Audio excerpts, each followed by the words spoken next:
La dureté caractérise la résistance à la déformation d'un matériau métallique. La mesure est généralement effectuée par pénétration d'un matériau extrêmement dur, le pénétrateur, dans un autre moins dur, le matériau à caractériser.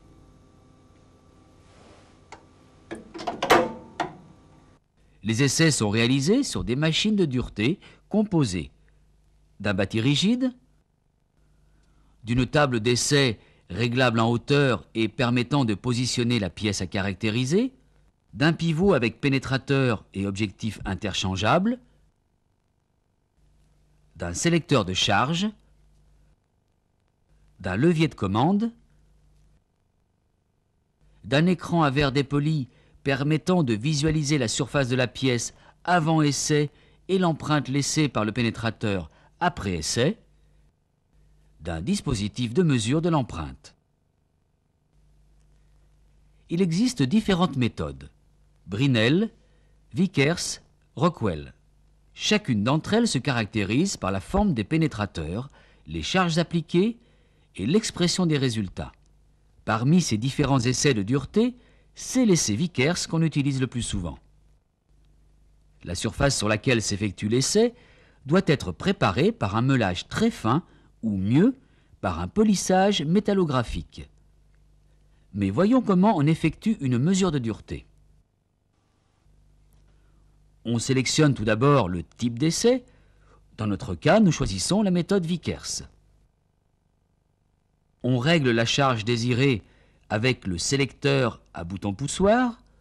Nous choisissons 30 kg force. Le pénétrateur peut être chargé de 1 à 100 kg force. Afin d'obtenir des empreintes significatives, la charge choisie sera fonction de la dureté du matériau. Ainsi, pour l'acier, on adopte une charge de 30 kg force. Les mesures sont alors dites en HV30. H comme dureté, V comme Vickers et 30 comme 30 kg force. On éclaire, on pose l'éprouvette préalablement polie sur la table et on fait monter la vis filetée avec la roue à main jusqu'à ce que la surface soit nette sur le verre dépoli. On applique la charge en sortant le levier de commande de sa position de crantage. Le pénétrateur pivote alors en position et pénètre dans la pièce.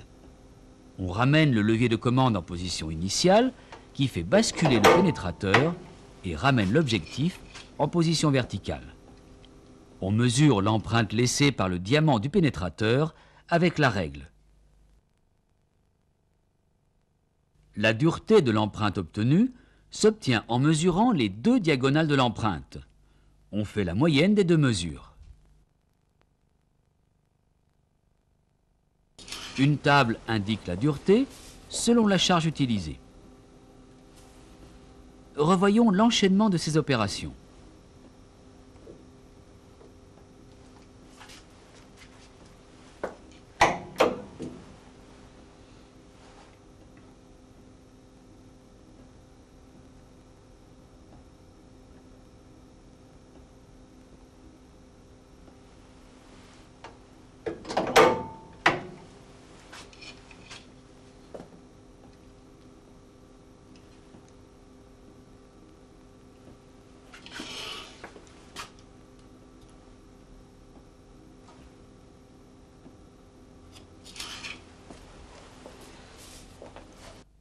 En soudage, les structures sont très variées.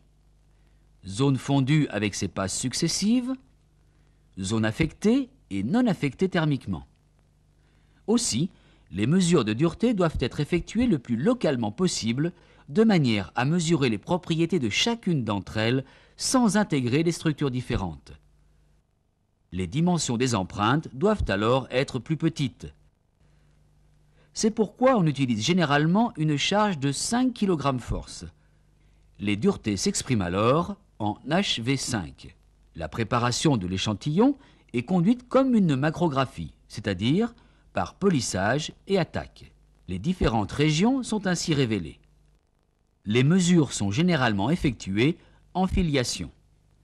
Une ligne de plusieurs duretés traverse différentes parties de la soudure. Dans l'exemple proposé, la filiation démarre en zone fondue, continue en zone affectée thermiquement et se termine en métal de base. Lors de la réalisation d'une filiation de dureté, la charge utilisée est constante. Aussi, de petites empreintes traduisent des duretés élevées,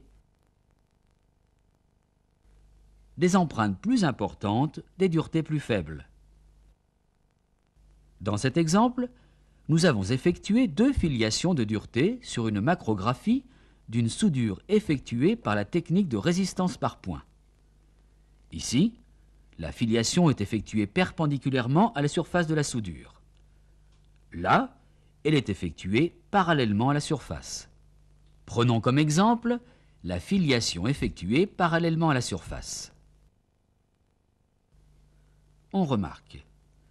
Les duretés en métal de base sont de l'ordre de 120 à 130 HV5. Les duretés en zone fondue sont de l'ordre de 250 à 270 HV5.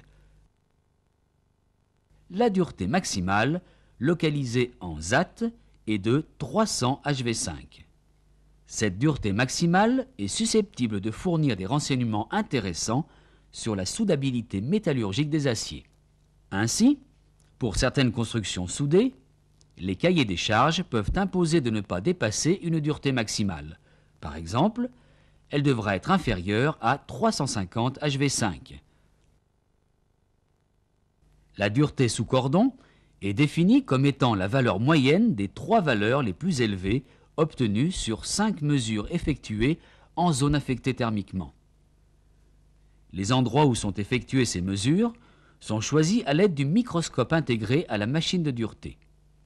Ils correspondent à la zone à gros grains de la ZAT.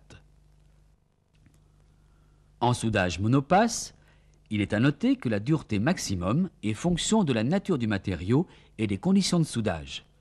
L'énergie de soudage est un des paramètres les plus influents. Une faible énergie de soudage entraîne des duretés élevées. Une énergie de soudage élevée entraîne des duretés plus faibles.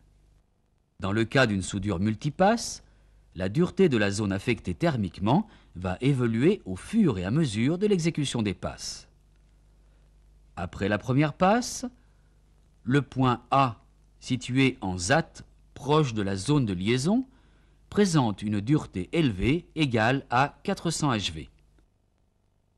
Le point B, situé lui aussi en ZAT mais plus éloigné de la zone de liaison, présente un durcissement moins important.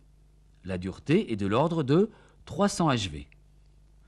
Quant aux points C et D, ils n'ont pas été affectés et la dureté correspond à celle du métal de base, soit 130 HV. L'exécution d'une deuxième passe va faire évoluer les duretés des différents points.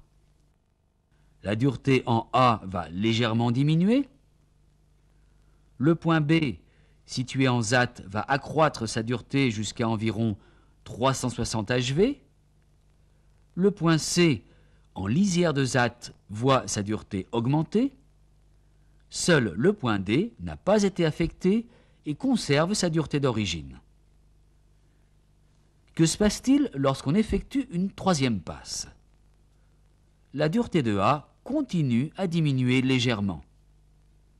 Le point B garde une dureté équivalente à la précédente. C, placé en ZAT, voit sa dureté augmenter.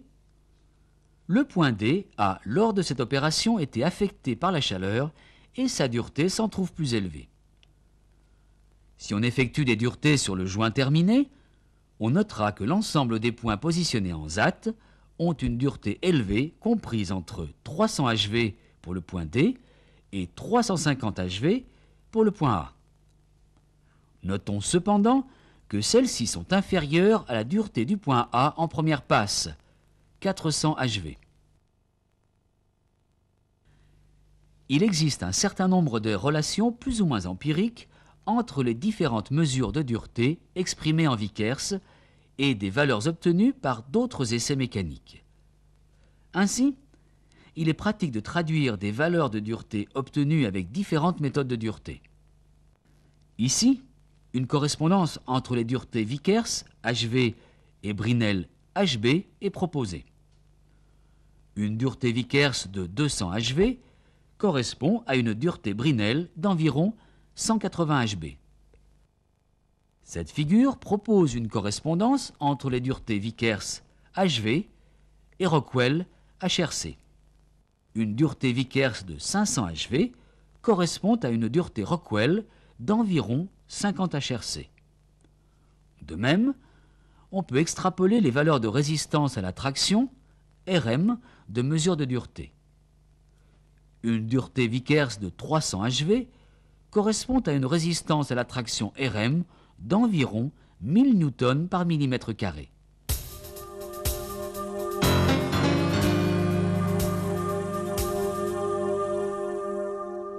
L'essai de dureté est un essai relativement facile à mettre en œuvre.